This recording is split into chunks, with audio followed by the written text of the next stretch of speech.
Assalamualaikum warahmatullahi wabarakatuh. Perkenalkan, nama saya Rizka Maria Ulfa, NIM 191236, dan rekan saya Fajar Akmaludin, NIM 191240. Saya akan menjelaskan tentang persepsi dan paradigma. Persepsi adalah interpretasi kita terhadap realitas. Jadi, persepsi terjadi ketika seseorang mendapatkan informasi melalui inderanya. Dan dari masing-masing indera tersebut dapat memberikan informasi yang berbeda-beda mengenai apa yang ada di lingkungan sekitar. Ada dua manfaat untuk memahami peran persepsi. Yang pertama, kita dapat menyesuaikan kapasitas persepsi kita sendiri untuk meningkatkan kinerja kita. Yang kedua, kita dapat belajar untuk lebih memahami tindakan dan tanggapan orang lain. Paradigma adalah cara pandang yang kita gunakan untuk menilai lingkungan sekitar. Ada 5 karakteristik paradigma. Yang pertama, dalam periode ketidakpastian, kami mencari paradigma yang sesuai, yang akan secara memuaskan mengurangi ketidakpastian. Yang kedua, ketidakpastian mengarah pada ketidakpastian. Kami terdorong untuk menemukan paradigma yang dapat mengurangi masalah. Yang ketiga, tindakan masa lalu, atau keyakinan memfokuskan perhatian kita pada solusi tertentu, yang berarti kita mengabaikan paradigma yang mungkin dapat diterima dengan sempurna. Dalam organisasi, salah satu sumber informasi yang tersedia adalah mengamati bagaimana orang lain menangani masalah yang sama. Keempat, kita tidak yakin.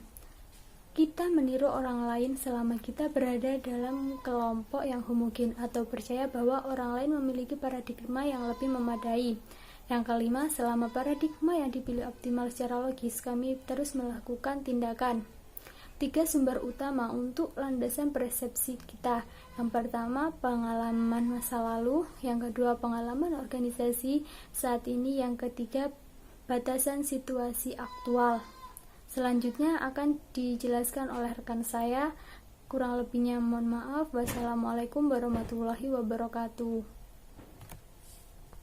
Assalamualaikum warahmatullahi wabarakatuh. Perkenalkan, nama saya Fajar Akmaludin. Baik, di sini saya akan melanjutkan penjelasan mengenai materi persepsi dan paradigma, di mana sebelumnya telah dijelaskan oleh rekan saya Ulfa.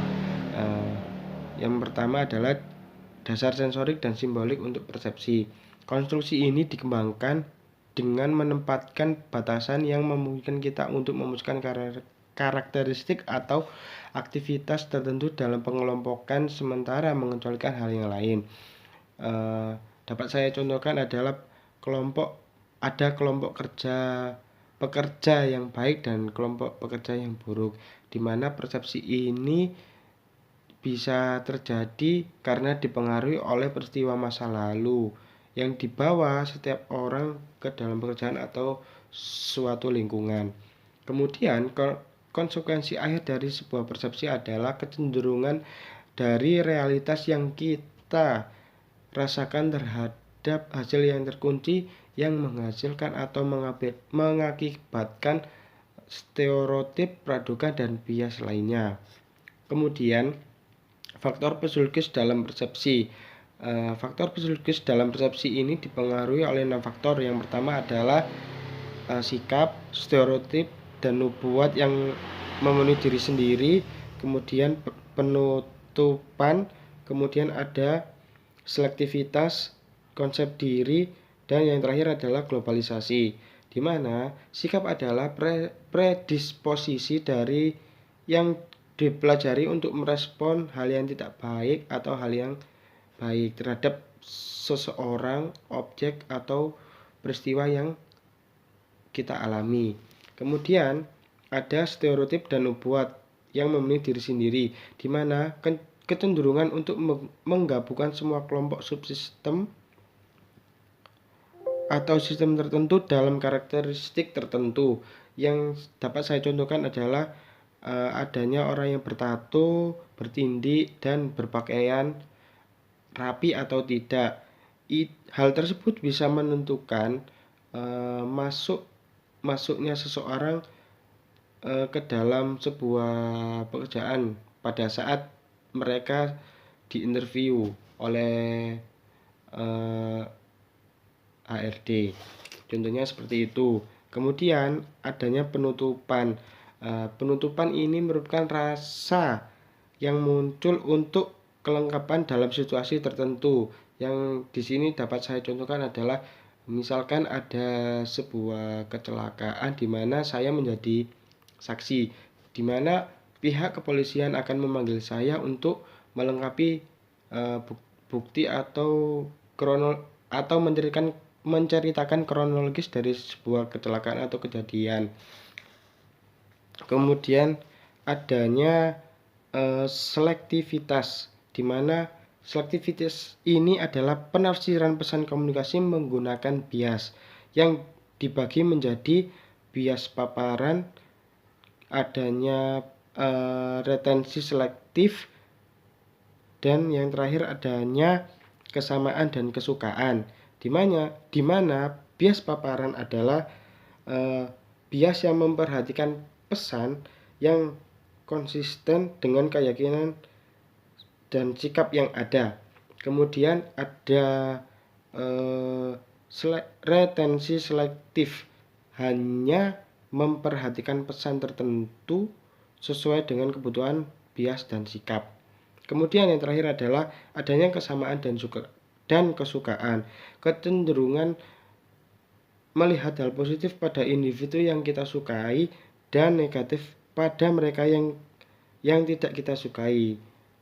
Penggunaan rasa seperti ini akan bisa berpotensi mengakibatkan bencana, di mana orang yang kita sukai kita paksakan untuk diberikan jabatan yang tinggi. Misalkan ada seseorang yang kita sukai awalnya menjadi sales, kemudian dari kinerjanya yang baik kita naikkan atau kita tawarkan promosi jabatan kepada manajemen penjualan. Tetapi orang tersebut ternyata tidak ingin, atau orang tersebut tidak berkompeten, dan akhirnya malah membuat kinerja dari orang tersebut menurun.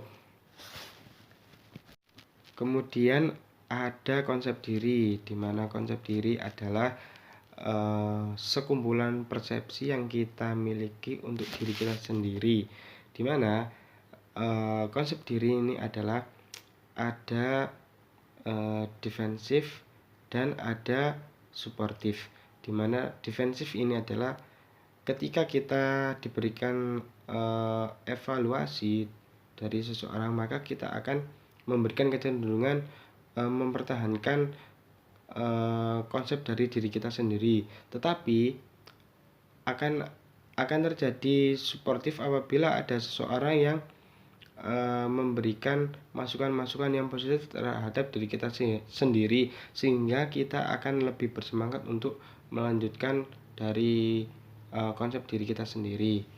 Kemudian ada yang terakhir, ada globalisasi.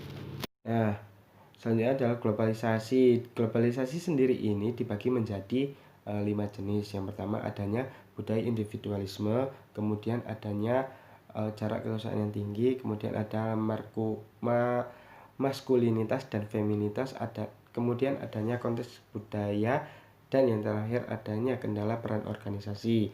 Yang pertama budaya individualisme, yakni budaya yang menekankan pencapaian dan hak individu untuk membuat keputusan untuk dirinya sendiri. Kemudian yang kedua adanya jarak kekuasaan yang tinggi, di mana jarak kekuasaan tinggi ini lebih menekankan kepada distribusi kekuasaan. Contohnya adalah kekuasaan yang otoriter atau kekuasaan yang hierarki, di mana dalam jarak kekuasaan tinggi ini mereka lebih memanfaatkan jabatan dalam kekuasaan yang tinggi ini. Kemudian adanya maskulinitas atau feminitas. Maskulinitas adalah budaya yang menekankan ketegasan, kesuksesan materi, dan daya saing. Atau feminitas bisa diartikan kolaborasi, harmoni, dan pengasuhan. Kemudian yang keempat adanya konteks budaya. Konteks budaya ini dibagi menjadi dua, konteks budaya tinggi dan konteks budaya rendah. Konteks budaya yang tinggi bergantung pada lingkungan fisik komunikasi yang sebenarnya itu konteks sosial yang terintegrasi atau keduanya menyampaikan makna. Kemudian konteks budaya yang rendah hanya mengharapkan pesan yang eksplisit. Kemudian yang terakhir adanya kendala peran organisasi, yakni batasan diberlakukan karena kita hanya tidak ingin keluar dari batasan. Namun, sistem tertentu masih akan memberikan batasan khusus pada kemampuan kita. Jadi, kita akan tetap merasa dibatasi oleh sistem yang baru tersebut. Demikian pemaparan materi persepsi dan paradigma. Untuk kurang lebihnya atau salah katanya, kami memohon maaf. Assalamualaikum warahmatullahi wabarakatuh.